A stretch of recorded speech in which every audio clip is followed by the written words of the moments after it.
오늘은 예수님께서 제자들을 파송하는 장면을 볼 수 있습니다.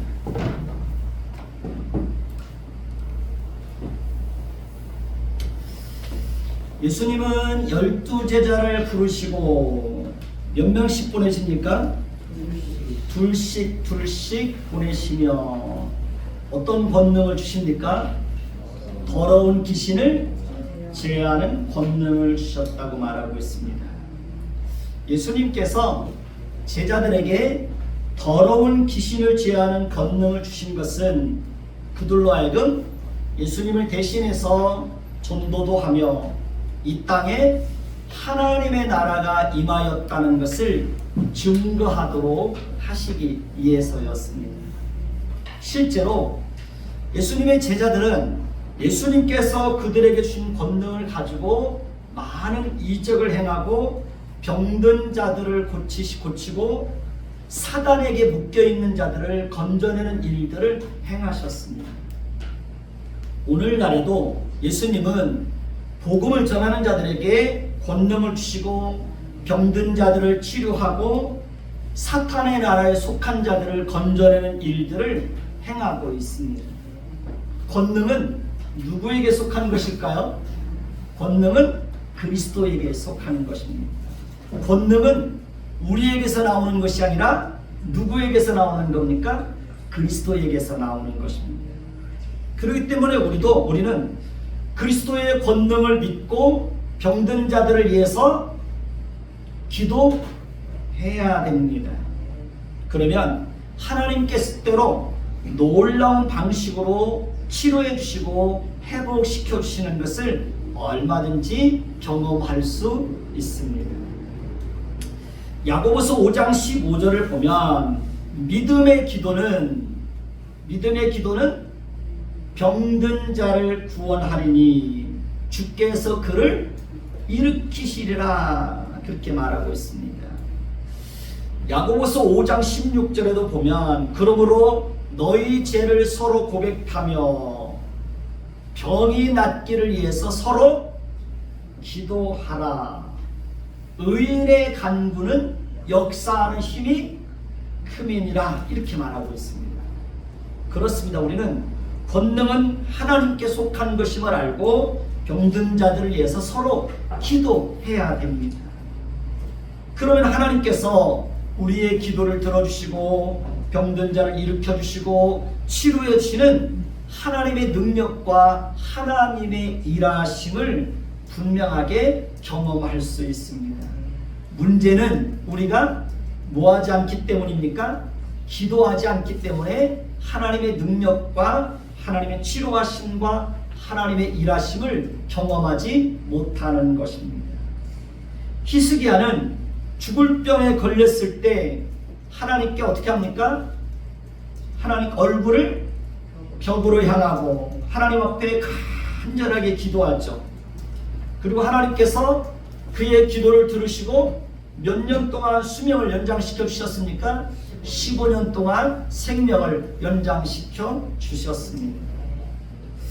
바울의 신실한 동역자였던 에바브로디도가 병들어 죽게 되었을 때도 하나님께서 바울의 기도를 들으시고 그를 불쌍히 여기시고 치료해 주신 것을 성경에 보면 확인할 수 있습니다. 우리도 하나님의 능력과 치료와 회복하게 하심을 믿고 병든 자들을 위해서 서로 기도해 줘야 됩니다. 사탄의 나라에 속한 자들을 위해서 기도해야 합니다. 가정의 아픔과 상처가 있는 사람들을 위해서 기도해야 됩니다. 마음의 상처와 아픔이 있는 사람들을 위해서도 기도해야 됩니다. 그러면 하나님께서 그 마음을 만져주시고 치료해주시고 회복시켜주시는 것을 얼마든지 경험할 수 있습니다. 예수님은 제자들을 파송하시며 이렇게 명령하셨습니다. 8절 9절 볼까요? 8절 9절 명하시되 여행을 위하여 지팡이 외에는 양식이나 배낭이나 전대의 돈이나 아무것도 가지지 말며 신만 신고 두 벌 옷도 입지 말라. 왜 예수님은 제자들을 파송하면서 지팡이 외에는 양식이나 배낭이나 전대의 돈이나 아무것도 가지지 말고 신만 신고 두 벌 옷도 입지 말라고 명령하셨을까요? 그 이유는 오직 제자들로 하여금 누구만을 신뢰하도록, 하나님만을 신뢰하고 누구만 의지하도록, 하나님만을 의지하도록 하시기 위해서였습니다. 이 말씀 속에는 하나님께서 내가 너희들의 모든 것을 책임지겠다, 그러니 염려하지 말라라는 약속이 담겨져 있는 것입니다. 그렇습니다. 하나님께서 그들을 반드시 책임져 주실 것입니다. 하나님의 일을 하는데 하나님이 어찌 그들을 책임지지 않겠습니까? 하나님의 일을 하는데 하나님께서 어떻게 그들의 필요한 것들을 공급해 주지 않겠습니까? 하나님의 복음을 전하는 자들이 하나님으로부터 필요한 것을 공급받는 것은 너무나 당연한 것입니다. 하나님은 절대로 무책임한 분이 아닙니다. 하나님은 가장 선하시고 가장 긍휼이 풍성하신 분이십니다. 그렇기 때문에 하나님은 하나님의 일을 하는 사람들은 무엇을 먹을까, 무엇을 마실까 근심하며 염려하지 않아도 됩니다. 오직 하나님의 말씀을 믿고 철저하게 하나님을 신뢰하고 하나님을 의지하고 하나님께서 맡기신 일들을 충성스럽게 감당하면 되는 것입니다.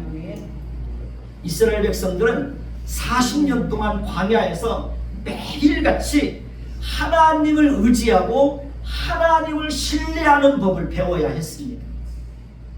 하나님은 40년 동안 안식일을 제외하고는 단 하루도 그들에게 이틀의 양식을 주신 일이 없습니다. 하나님은 그들에게 매일같이 그들에게 필요한 양식, 오늘의 양식만 주셨습니다. 아니, 열흘이나 한 달이나 여러 가지 양식을 미리 주시면 얼마나 좋을까요? 그러면 마음이 얼마나 편할까요?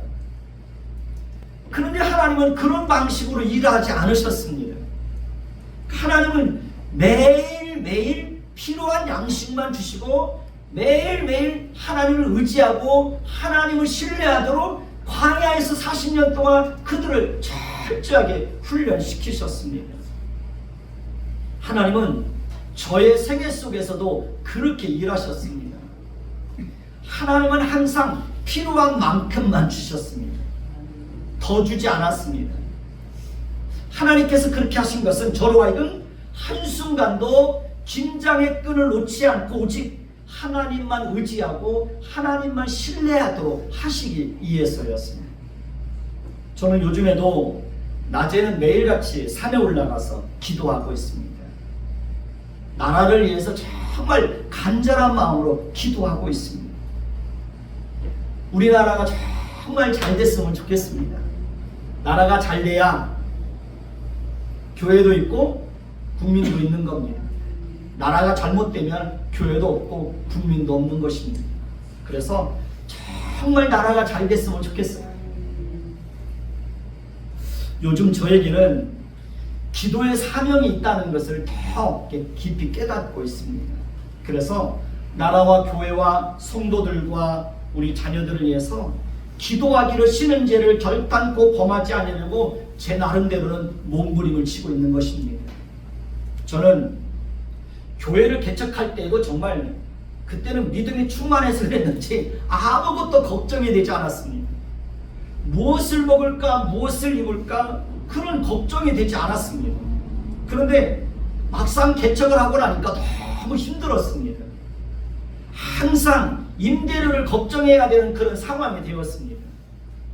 개척 초기에는 기름값을 아끼기 위해서 그 추운 겨울에도 보일러를 틀지 못하고 그 바닥에다가 박스를 깔고 그 박스에 이불을 깔고 그 속에 들어가서 이렇게 지냈던 적도 있습니다.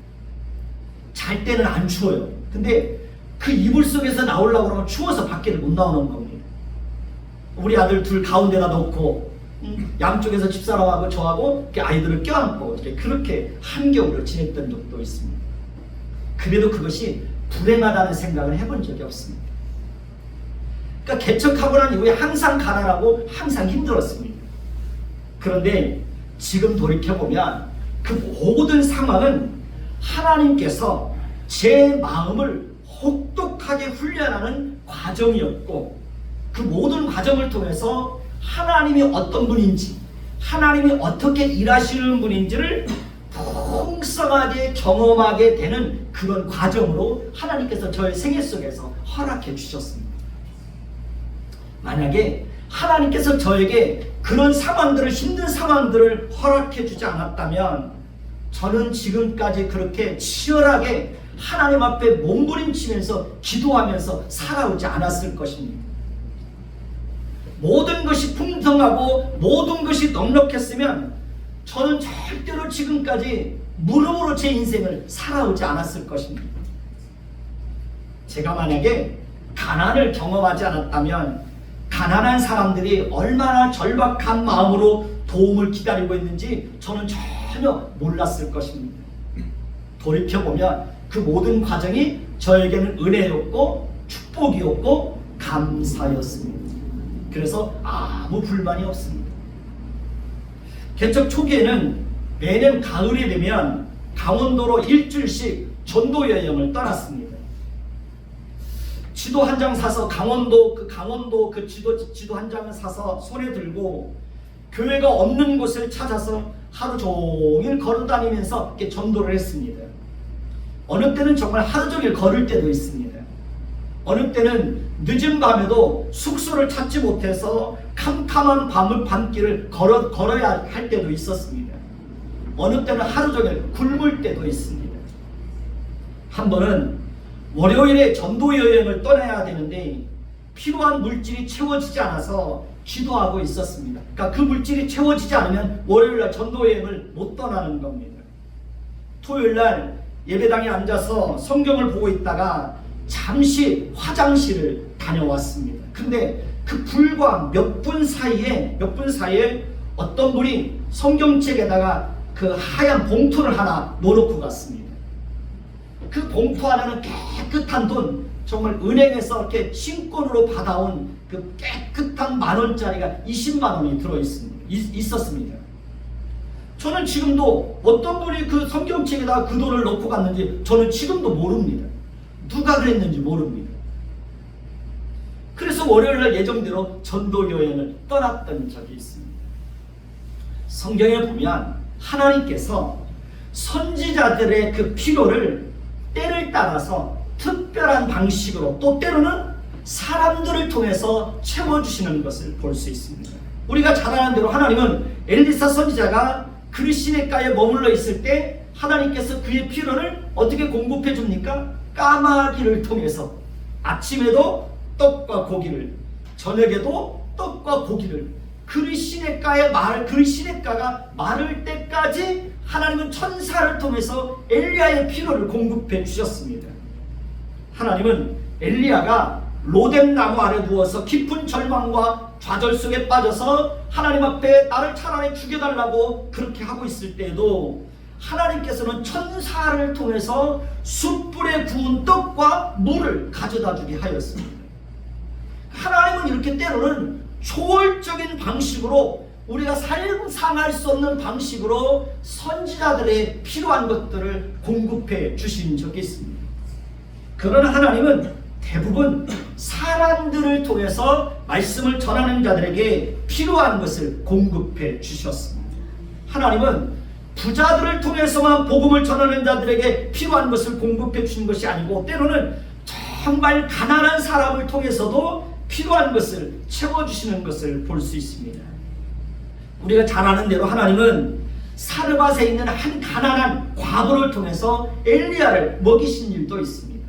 그런가 하면 하나님은 수넴에 사는 한 귀한 여인을 통해서 엘리사 선지자에게 필요한 것을 공급해 주시기도 하셨습니다. 아합 왕 시대에는 하나님께서 아합과 이세벨이 하나님의 선지자들을 다 잡아서 죽이려고 할 때 당시 국내 대신이었던 오바다를 통해서 하나님의 선지자들에게 물과 떡을 공급해 주셨습니다. 오바다는 어려서부터 하나님을 경외하는 사람이었는데 아합 왕 시대에 국내 대신의 자리까지 오른 겁니다. 오늘날로 말하면 국무총리 자리까지 오른 겁니다. 그는 하나님의 선지자들 100명을 50명씩 굴에 숨겨놓고 그분들에게 매일같이 떡과 물을 공급해 준 겁니다. 그러니까 오바다 선지자는 자신의 목숨을 내놓고 선지자들을 그렇게 섬긴 겁니다. 만약에 아합과 이세벨에게 그 사실이 알려지면 오바다는 어떻게 될까요? 국내 대신의 지위를 박탈당하고 즉시 죽임을 당했을 것입니다. 그리고 선지자들도 모두 죽임을 당했을 것입니다. 그런 하나님은 특별한 방식으로 오바댜와 선지자들을 보호해 주셨습니다.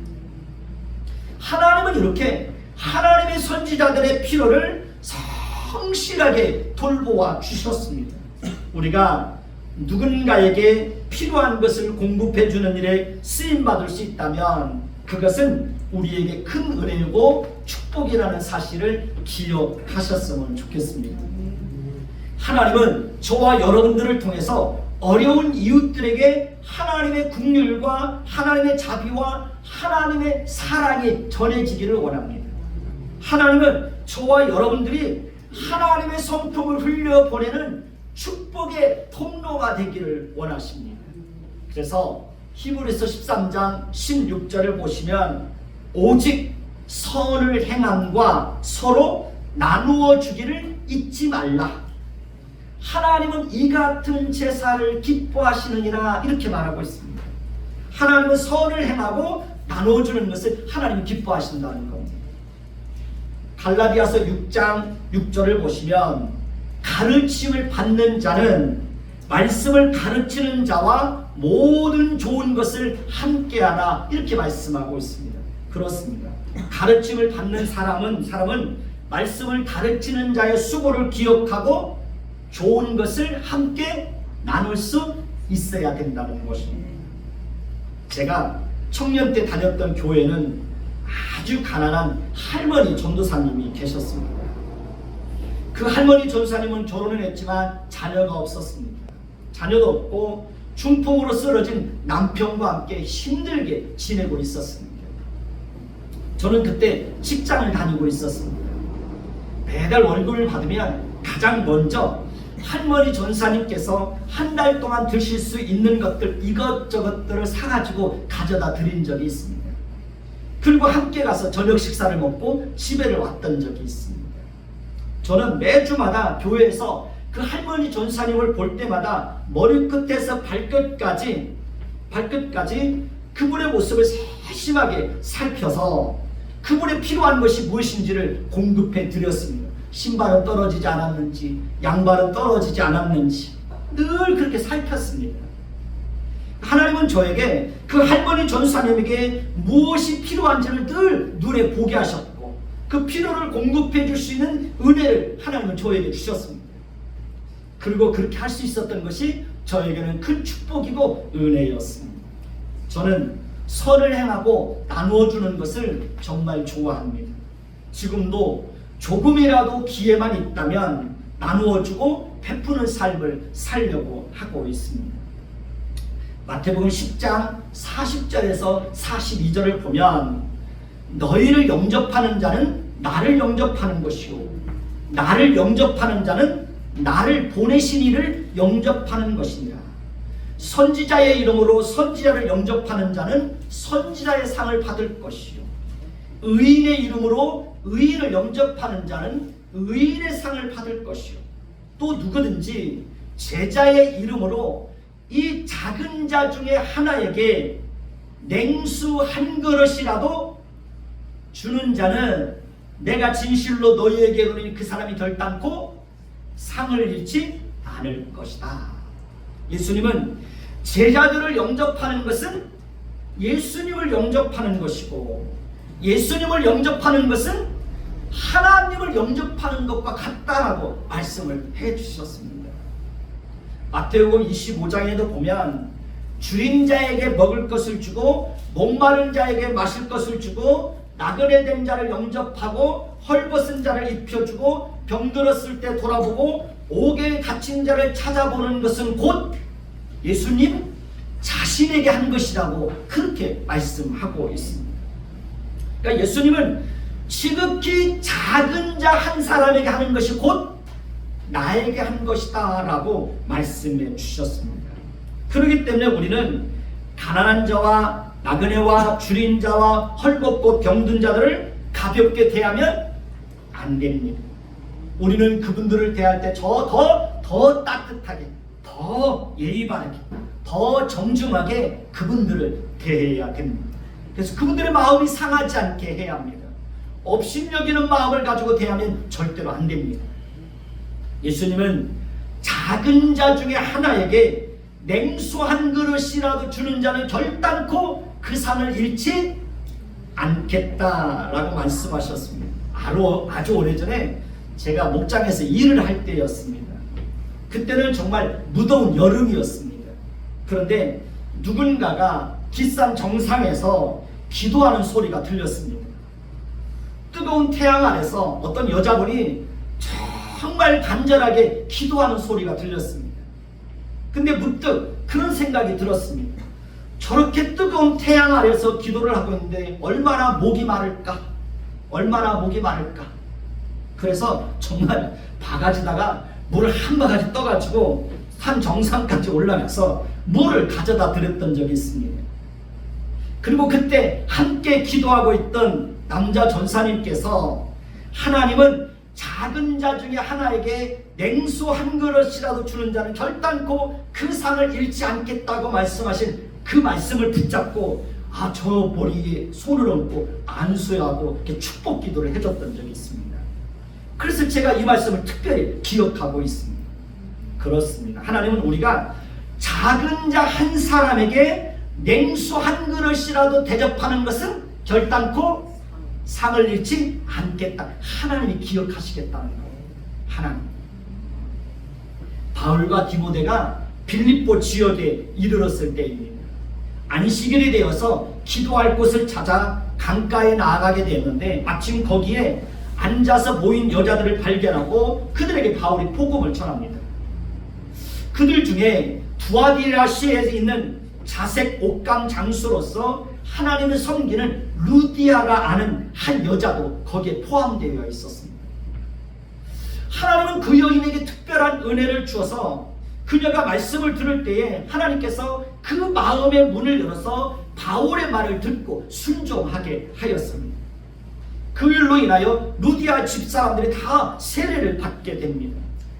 뿐만 아니라 루디아라는 그 여인은 바울과 디모데를 자기 집으로 초청해서 자기 집에 머물게 합니다. 그리고 그들을 공개합니다. 빌립보 교회는 그렇게 루디아의 가정에서 시작이 됩니다. 사도행전 28장에 보면 바울이 제수의 몸으로 로마로 압송되어가는 내용이 기록되어 있습니다. 그리고 그들이 멜리데라는 섬에 도착하게 되었습니다. 그때는 겨울이라 비도 오고 날도 굉장히 추웠습니다. 그런데 그 원주민들이 바울과 일행들에게 특별한 동정을 베풀어서 불을 피우고 그들을 영접하고 그들을 접대합니다. 특히 그 섬에서 가장 높은 사람은 보불료라는 사람이 있었습니다. 그 사람이 바울과 일행들을 영접하여 사흘이나 친절하게 머물게 하였습니다. 마침 보불리오 부친이 열병과 이질에 걸려 누워 있었습니다. 바울이 들어가서 기도하고 안수하여 낫게 하였습니다. 그리고 그 일로 인하여 보불리오라는 사람이 바울과 일행들을 후한 예로 대접하고 그곳을 떠날 때도 그들의 쓸 것을 배에다가 풍성하게 실어 주었습니다. 하나님은 이렇게 하나님의 사람들을 전혀 생각하지 못했던 방식으로 보호해 주시고 채워주시고 공급해 주시는 놀라운 일들을 행하셨습니다. 하나님은 언제나 그렇게 자신이 말씀하신 것에 대해서 책임을 지시고 그 말씀을 신실하게 이루어 주셨습니다. 예수님은 자신이 약속하신 대로 복음을 전하는 자들에게 필요한 것을 성실하게 공급해 주셨습니다. 하나님은 우리가 하나님의 일을 하면 하나님은 우리의 필요를 성실하게 공급해 주시는 분입니다. 하나님은 공중에 새도 먹이시고 들에 백화파도 입히시는 분이라고 말합니다. 그러니 우리는 그 하나님을 신뢰해야 됩니다. 제자들도 하나님을 온전히 믿고 신뢰해야 합니다. 하나님께서 반드시 모든 것을 책임져 주실 것이라고 하는 것에 대한 분명한 믿음과 확신이 있어야 합니다. 저도 교회를 개척한 이후에 물론 많은 어려움이 있었지만 그럼에도 불구하고 하나님은 지금까지 필요한 것들을 때를 따라서 제가 전혀 생각하지 못했던 방식으로 필요한 것들을 성실하게 공급해 주셨습니다. 하나님은 앞으로도 필요한 것을 성실하게 공급해 주실 것입니다. 양식이 없어서 굶어 본 적이 없습니다. 오히려 하나님은 더 나누어주고 더 베풀도록 하나님이 늘 그렇게 넉넉하게 채워 주셨습니다. 하나님은 저와 여러분들의 가정에도 때를 따라 필요한 것들을 성실하게 공급해 주실 것입니다. 그러니 무엇을 먹을까, 무엇을 마실까, 무엇을 입을까 지나치게 염려하지 않았으면 좋겠습니다. 어린아이들은 무엇을 먹을까, 무엇을 입을까 절대로 염려하지 않습니다. 왜요? 부모가 다 책임집니다. 엄마 아빠가 때가 되면 먹여주고 입혀주고 공부시켜주고 다 합니다. 부모가 있는데 어린아이가 걱정하면 그건 이상한 거죠. 그렇죠? 그러지 않습니까? 어린아이는 아무것도 걱정하지 않습니다. 오히려 누가 걱정합니까? 부모가 걱정합니다. 오늘은 뭘 먹일까? 오늘은 뭘 입힐까? 부모가 걱정하지 아이들은 염려하지 않습니다. 하나님은 우리의 아버지이십니다. 천지를 창조하신 하나님이 우리의 아버지이십니다. 우리의 아버지는 전능하신 분입니다. 우리의 아버지는 우리의 필요를 다 아십니다. 그러니 우리는 염려할 필요가 없습니다. 왜냐하면 천지를 창조하신 그 하나님께서 우리의 아버지가 되시고 우리를 책임지시고 우리의 필요를 성실하게 공급해 주실 것이기 때문에 그렇습니다. 다만 우리가 해야 될 책임이 있습니다. 그럼 뭘까요? 하나님을 성실하게 예배하는 것, 성실하게 하나님의 말씀에 순종하는 겁니다. 모든 것을 하나님께 맡기고 그 하나님 앞에 성실하게 기도하면서 사는 것입니다. 그러면 하나님의 일하심을 분명하게 경험할 수 있습니다. 오늘 말씀 10절에서 11절 한번 보십시다. 오늘 말씀 10절에서 11절입니다. 10절 제가 있습니다. 또 이르시되 어디서든지 누구의 집에 들어가거든 그곳을 떠나기까지 거기 유하라. 어느 곳에든지 너희를 영접하지 아니하고 너희 말을 듣지도 아니하거든 거기서 나갈 때에 발 아래 먼지를 떨어버려 그들에게 증거를 삼으라 하시니. 자 보십시오. 이 말씀이 우리에게 가르쳐주는 것은 무엇일까요? 복음을 전하면 복음을 받아들이는 사람이 있는가 하면 또 반드시 복음을 배척하는 사람들이 있다는 것을 알려주고 있습니다. 그렇습니다. 예수님께서 복음을 전했을 때도 복음을 듣고 순종하는 사람들이 있었는가 하면 끝까지 복음을 배척하는 사람들이 있었습니다. 예수님이 제자들이 복음을 전했을 때도 그 복음을 받아들이고 믿음으로 순종하는 사람이 있었는가 하면 끝까지 복음을 배척하는 사람들이 있었습니다. 바울이 복음을 전할 때에도 쫓아다니면서 말씀을 전하는 것을 회방하고 쫓아다니면서 복음을 전하지 못하게 하고 쫓아다니면서 바울을 죽이려고 하는 자들이 있었습니다. 오늘날도 마찬가지입니다. 전도를 하면 말씀을 받아들이는 사람이 있는가 하면 끝까지 그것을 거부하고 배척하는 사람들이 있습니다. 심지어는 전도지 한 장 받는 것조차도 냉정하게 거절하는 사람들이 많이 있습니다. 매주 목요일 날마다 노방전도를 하잖아요. 저는 앞에서 있지만 매주마다 만나는 사람이 있어요. 매주마다 인사를 하는데도 한 번도 인사를 받지 않는 사람이 있습니다. 그러니까 너무 냉정한 거죠. 그러니까 인사조차도 받지 않는 겁니다. 인사조차. 그러니까 어느 곳에 가서 복음을 전하든지 그 복음 앞에 반응하는 것은 반드시 두 종류가 있다는 거예요. 받아들이는 사람이 있고 배척하는 사람이 있다는 거예요.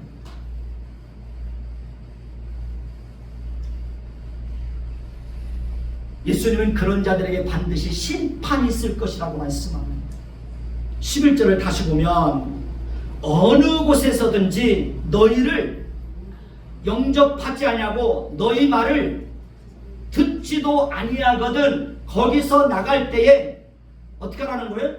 발 아래 먼지를 떨어버려 그들에게 증거를 삼으라. 이 말씀 무슨 말씀일까요? 발 아래 먼지를 떨어버려 그들에게 증거를 삼으라고 하는 것은 복음을 배척한 것에 대해서 반드시 하나님의 심판이 임할 것이라는 것을 그 행동을 통해서 상징적으로 보여주라는 거예요. 그렇습니다. 끝까지 복음을 배척하고 예수를 믿는 것을 거역하는 사람들에게는 반드시 하나님의 심판이 임할 거라는 거예요. 그러면 우리는 어떻게 해야 합니까? 12절에 보면 12절을 볼까요? 제자들이 나가서 회개하라 전파하였다라고 말합니다. 그렇습니다. 우리가 해야 될 일은 뭘까요? 회개하고 돌이키는 것입니다. 회개란 뭘까요? 잘못된 길에서 돌이키는 겁니다. 회개란 삶의 방향을 완전히 바꾸는 것입니다. 그러니까 회개란 하나님을 떠나서 살던 사람들이 그 삶의 방향을 완전히 바꾸어서 하나님께로 돌아오는 겁니다. 하나님의 말씀에 불순종하던 자리에서 이제는 완전히 돌이켜서 하나님의 말씀에 순종하는 자로 사는 겁니다. 우상을 숭배하던 자들이 우상을 버리고 이제는 하나님을 예배하는 자로 삶의 방향을 완전히 바꾸는 겁니다. 자기 자신의 욕심만을 쫓아서 살던 사람들이 이제는 그런 것들을 내려놓고 이제는 하나님의 말씀을 따라 살아가는 자로 삶의 방향을 완전히 바꾸는 겁니다. 이 세상을 바라보고 이 세상을 추구하면서 살던 사람들이, 이 땅에 소망을 두고 살던 사람들이 이제는 하나님 나라를 바라보며 천국을 바라보며 살아가는 삶의 방향으로 인생의 삶의 방향을 완전히 바꾸는 겁니다. 그게 뭡니까? 그게 바로 회개입니다. 회개는 삶의 방향을 바꾸는 겁니다. 우리가 운전을 하다 보면 잘못된 길로 갔습니다. 어떻게 해야 됩니까? 계속 가면 안 되는 거죠. 잘못된 길로 들어섰으면 반드시 유턴을 해서 돌아와야 됩니다. 우리도 마찬가지입니다. 회개란 삶의 방향을 완전히 바꾸는 거예요. 바꾸는 겁니다. 그게 회개입니다. 하나님은 회개한 사람들에게 복을 주십니다. 하나님은 회개하는 사람들에게 은혜를 주십니다. 하나님은 회개하는 사람들의 인생을 책임져 줍니다. 그러니 우리는 날마다 회개해야 됩니다. 예수를 믿지 않는 것을 회개해야 됩니다. 자신의 욕심을 따라 살아온 것을 회개해야 됩니다. 우리의 지혜를 회개해야 합니다. 아직도 하나님을 모르고 살아가는 사람들, 아직도 하나님을 모르고 살아가고 있는 가족들에게도 회개의 은혜가 임하기를 위해서 기도하십시오. 가족들에게도 삶의 방향을 돌이킬 수 있는 그 회개의 은혜가 임할 수 있기를 위해서 기도하십시오. 끝까지 복음을 배척하는 자들에게는 하나님의 심판이 있을 것이라는 것을 예수님은 분명하게 말씀하셨습니다. 그러니 우리는 우리 가족들을 위해서도 더 안타까운 마음으로 그들에게도 회개의 은혜가 주어질 수 있기를 위해서 기도해야 됩니다. 이제 들은 말씀을 기억하고 함께 기도하는 시간을 갖도록 하겠습니다.